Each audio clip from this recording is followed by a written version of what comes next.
The great court of the Aurelian Empire was not built to welcome outsiders. Its ceiling curved so high that it disappeared into glowing mist, filled with slow-moving lights that followed patterns older than most stars. Pillars shaped like living crystal rose from the floor, each one carved with the history of rulers long dead. The air itself felt heavy, thick with tradition and silent judgment. Elias Ward stood near the edge of the chamber, hands folded behind his back, trying very hard not to look small. He was human, and that alone made him different. Most beings in the court were tall, elegant, and shimmering in colors that shifted with mood and status. Their eyes were wide and reflective, their movements smooth and controlled. Elias, in his plain diplomatic uniform, felt like a shadow that had wandered into the wrong story. He was not supposed to be important today. This ceremony was for the Aurelian prince, the only son of Queen Cythera, ruler of one of the oldest empires in known space. It marked the first time the heir would be formally presented to the full imperial court, and, through them, to the galaxy. Elias was here only because protocol demanded a human witness. Humans were new to interstellar politics. Useful, adaptable, curious, but not powerful. At least, that was the common belief. They were invited to observe, to learn, and to stay out of the way. Elias had learned to accept that role. He remembered the first day he arrived on the Aurelian homeworld years ago. The sky had been pale gold, the sun softer than Earth's, and everything had felt carefully arranged, as if nature itself followed rules written by emperors. He had been young then, nervous, and proud to represent humanity as a cultural liaison. He never imagined how deeply that role would change him. A soft chime echoed through the court. Conversations died instantly. Every noble, advisor, and foreign delegate turned toward the central platform. Queen Cythera appeared. She moved with calm authority, her long robes flowing like liquid light. Her crown was simple, made of living crystal that responded to her presence. Her face, if it could be called that, was composed, unreadable, and ancient. Beside her walked the prince. He was smaller than the adults around him, his steps careful but confident. His eyes were bright with curiosity rather than fear. He looked at the court not as something to submit to, but as something to understand. That alone made several nobles uneasy. Elias felt his chest tighten. He had not seen the prince in over a year. When the queen passed near him, her gaze flicked briefly in his direction. Just for a moment. There was no warmth in it, but no coldness either. Simply acknowledgement. That was more than most humans ever received here. The prince stepped forward to the center of the platform. Tradition required him to recite the ancestral vows, words memorized by every Aurelian child of royal blood. Promises of duty, order, and continuity. The court waited. The prince opened his mouth. Then, instead of turning toward the queen or the assembled nobles, he turned his head. His eyes locked onto Elias. Time seemed to slow. Elias felt a strange sense of dread, mixed with something warmer. Pride, maybe, or concern. He did not move. He knew better than to draw attention. The prince smiled. It was not a formal smile. It was open and unguarded. "Father," the prince said. The word echoed across the vast chamber. Silence followed. Not polite silence, not ceremonial stillness. This was the kind of silence that presses against the ears, that makes even breathing feel loud. Several nobles froze mid-motion. A translator drone near the ceiling flickered, recalculating, as if unsure it had heard correctly.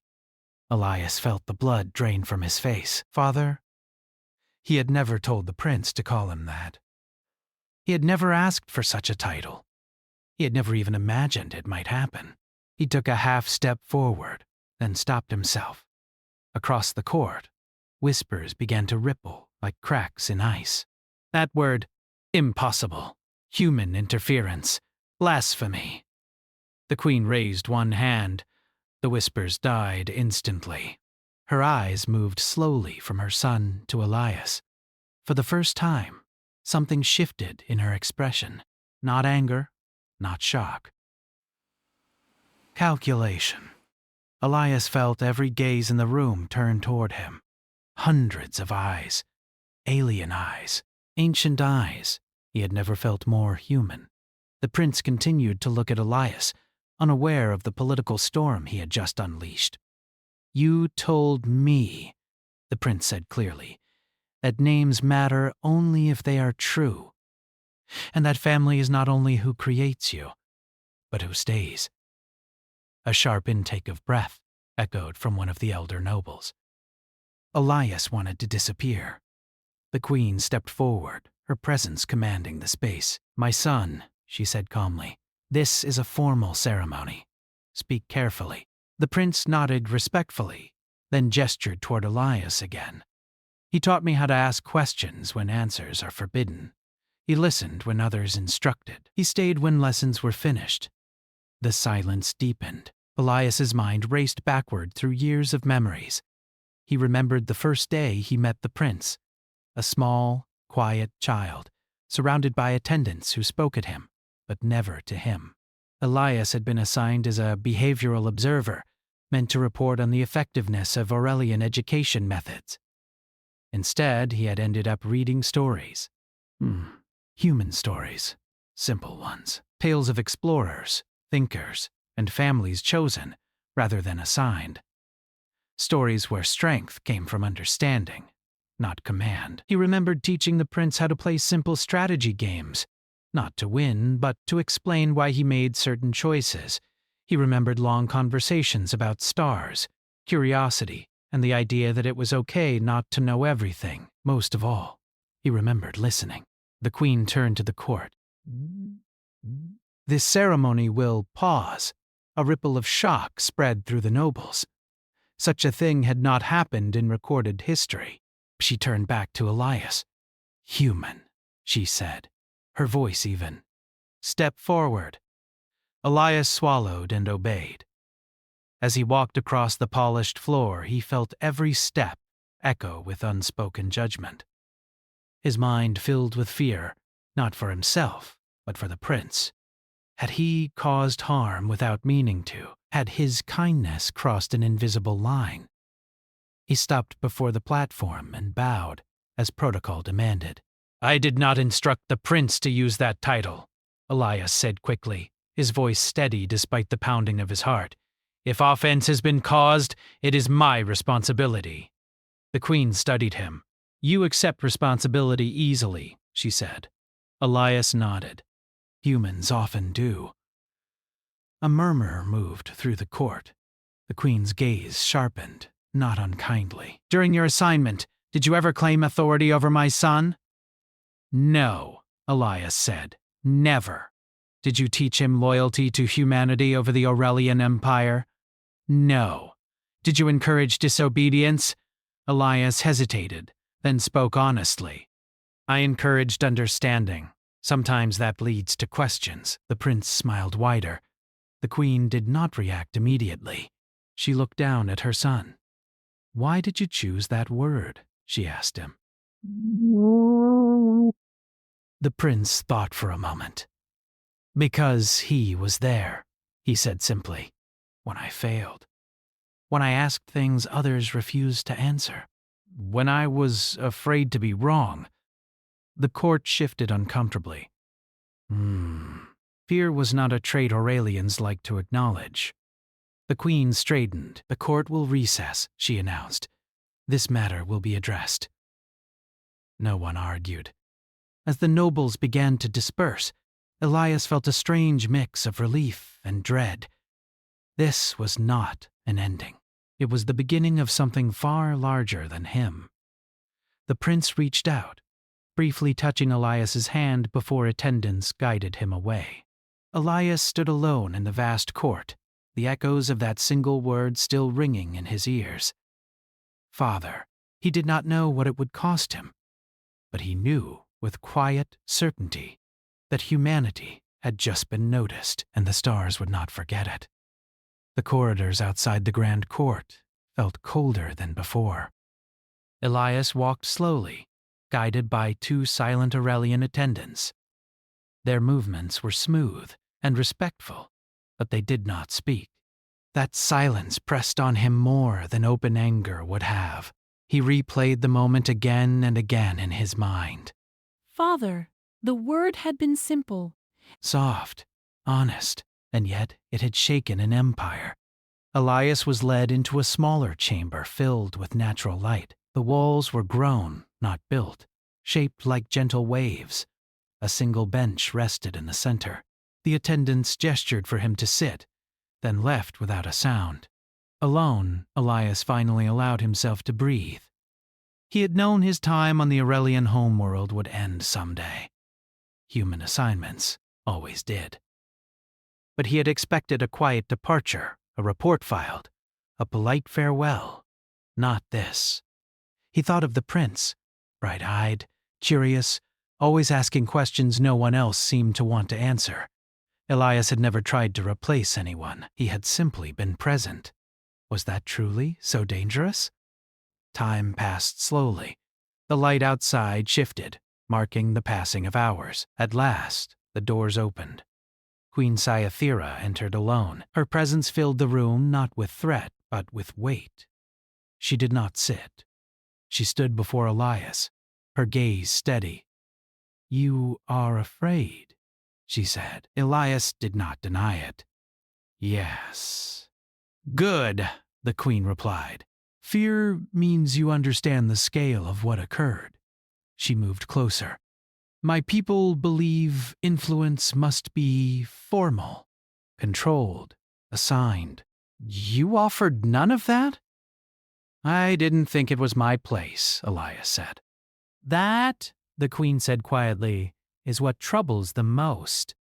She turned away, looking toward the light. "You were sent here to observe, to report. Instead, you changed something." Elias lowered his head. "If I crossed a line, you crossed many," the queen said, without anger, yet not with intent. She turned back to him. "Tell me, human, why did you stay?"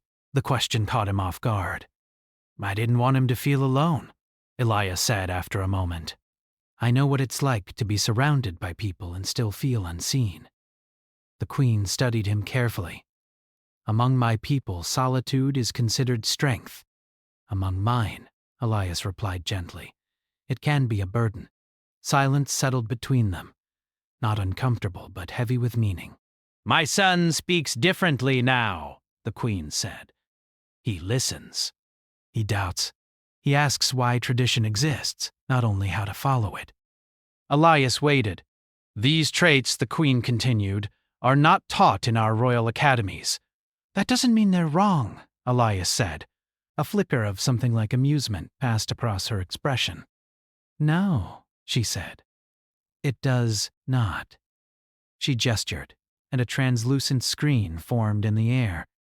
Images appeared, records of the prince's education, his assessments, his private reflections. Elias recognized some of them. He had been present for many. "Before you," the queen said, "my son followed instructions perfectly. He excelled." He complied. Her voice softened. But he did not grow. The queen dismissed the screen. "After you, he began to change." Elias felt a quiet sadness. "If that change puts him in danger—" "It does not," the queen said. "It places him at the center of it." She stepped closer. "The court does not fear you, Elias Ward. They fear what you represent." "And what is that?" Elias asked. The queen looked at him directly. "A kind of power that does not announce itself." The door opened again. An attendant entered and bowed. "The prince requests permission to see the human," the attendant said. The queen did not answer immediately. She looked at Elias. "Do you wish to see him?" she asked. Elias did not hesitate. "Yes." The prince entered, his steps quick but controlled. When he saw Elias, his face brightened. "I spoke correctly," the prince said, looking between them. "Did I not?" Elias knelt to meet him at eye level. "You spoke honestly," he said. "That matters more." The prince nodded, satisfied. The queen watched them in silence. "My son," she said at last, "do you understand why the court reacted as it did?" The prince thought carefully. "They believe titles must be given by blood or law." "And you?" the queen asked. "I believe titles describe truth," the prince replied, "not permission." A ripple of tension moved through the room. The queen closed her eyes briefly. "You have been changed," she said to him. "Yes," the prince agreed. "Is that bad?" The queen opened her eyes. "I do not know yet." She turned to Elias. "You will remain here, for now." Elias nodded. He had expected nothing less, or more. The days that followed were quiet, but heavy with attention. Elias was not confined, but he was watched. Every conversation, every movement, every moment of silence was noted. The court debated endlessly. Scholars argued, elders warned of precedent. A human had influenced the air. Not through force, not through command, through care. Elias spent his time as he always had with the prince. They walked the gardens, spoke of stars, and shared stories. Only now, attendants stood closer. Recorders hovered silently. "Are they angry with you?" the prince asked one day. "Some are confused," Elias replied. "Confusion often looks like anger." The prince frowned. "I did not mean to cause trouble." Elias smiled softly. Change usually does. The prince considered this. Then change must be important. Across the empire, news spread. Other species watched closely. Humans, once dismissed as adaptable helpers, were now being studied. Reports circulated of human diplomats forming deep bonds, of human teachers encouraging questions, of human crews operating without strict hierarchy.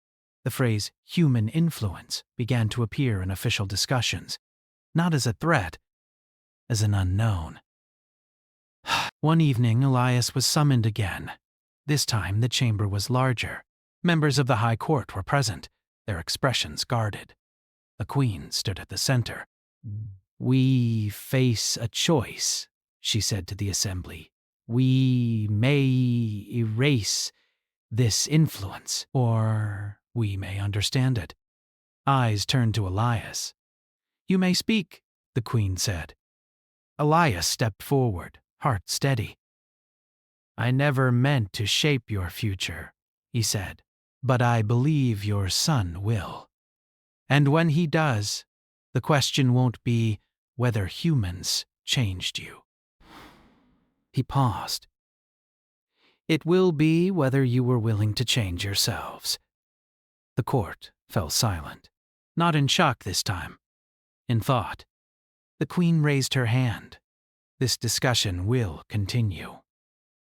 As the assembly dismissed, the prince walked beside Elias. "They are listening," the prince said quietly.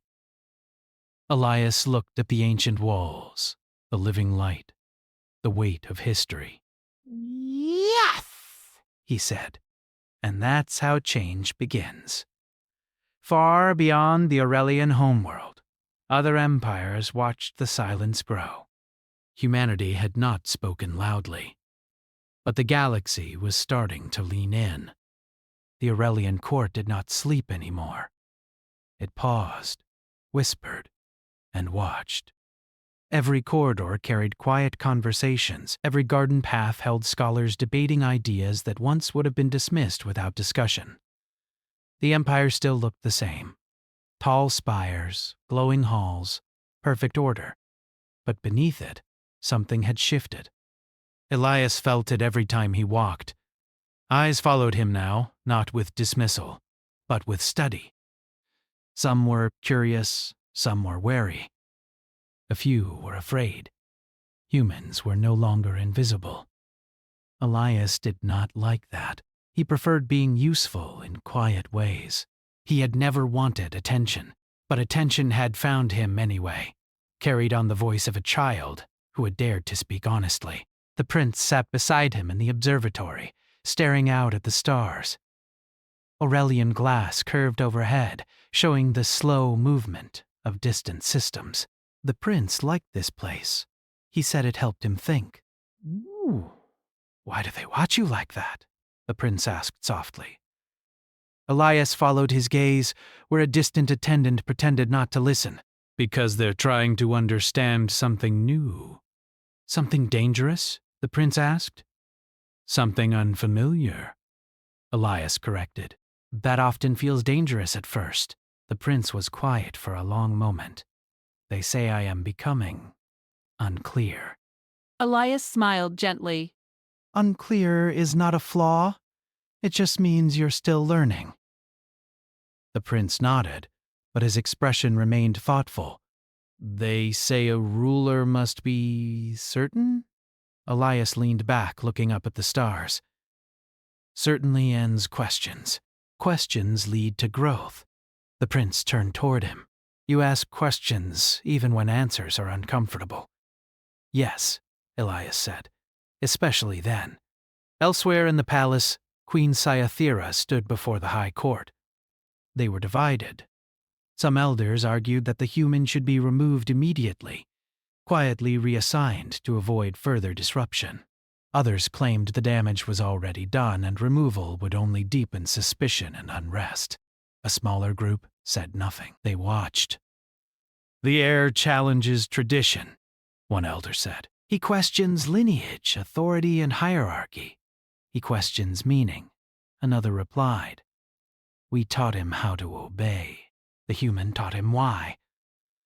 "That is precisely the danger," the first elder snapped. "If he rules this way, others will follow." The queen raised her hand, and silence returned. "Our empire was not built on obedience alone," she said calmly. "It was built on adaptation," one elder shifted uncomfortably. "With respect, adaptation has limits." "So does stagnation," the queen replied. She looked toward the tall windows. "Humanity has been among us for a short time, and yet already we are speaking differently." The court exchanged uneasy glances. "That," she said, "is not coincidence." News continued to spread beyond Aurelian borders. Other species began sending observers, scholars, and diplomats. Quietly at first, then openly. They wanted to see the human who had unsettled one of the oldest empires in the galaxy without raising a hand. Reports came in from other systems. Human crews working alongside alien ones were showing unusual patterns, decisions made through discussion rather than command. Leaders who explained instead of ordered. Teams that adapted quickly when plans failed. None of it was violent. All of it was effective. Elias was summoned again, this time not alone. The chamber was filled with representatives from several allied species. They watched him carefully, curious and cautious. The queen stood beside her son. "You are aware," she said to Elias, "that what began as a private matter is no longer contained." "Yes," Elias said. "Then you understand that your words now carry weight." Elias hesitated. "I never asked for that." "No one ever does," the queen said. She gestured to the prince. "My son wishes to speak." The prince stepped forward. His posture was calm. His voice, when he spoke, carried clearly. "I have been taught how to rule," he said. "I have also been taught how to listen. I believe the second lesson will help me honor the first." Murmurs filled the chamber. The prince continued. "I do not reject our traditions. I ask why they exist. If the answer is good, they will stand. If not, they must change." An elder leaned forward. "And who decides that?" The prince did not hesitate. those affected by them. The silence that followed was heavy. Elias watched, heart steady but full. He had never told the prince to say these things. He had simply taught him to think. That, it seemed, was enough. One of the foreign delegates spoke at last. "This is unusual." "Yes," the queen agreed. "It is."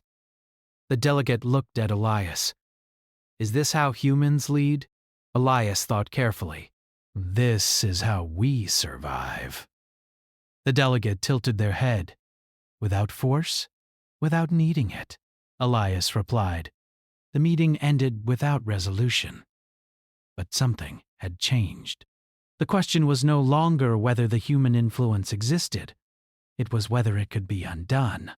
Later that night, Elias stood alone on a balcony, watching the stars drift slowly across the sky. He felt the weight of history pressing in from all sides. The queen joined him. "You should have remained invisible," she said quietly. "I tried," Elias replied. She looked at him.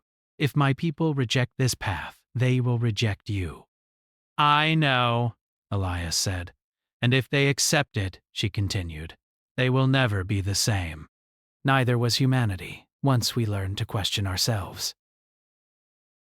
The queen was silent for a long time. "At first," she said at last, "I believed you were an anomaly. Down one human, one child." She turned toward the stars. "Now I understand." You are not unique. No, Elias said softly.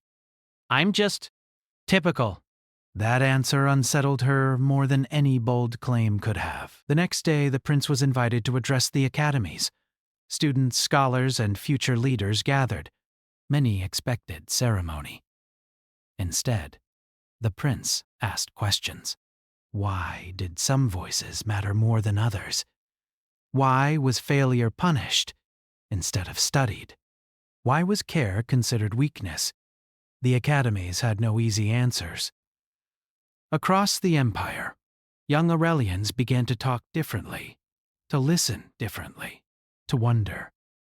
The elders called it instability. The queen called it growth. Elias watched from a distance, careful not to guide, careful not to interfere. He did not need to anymore. The idea had already taken root. Other empires took note. Humanity was no longer seen as fragile or insignificant. They were labeled something new, a catalyst, not conquerors, not rulers, something far more unsettling. Teachers. As the prince stood before the future of his people, Elias understood something clearly. He had not raised a ruler.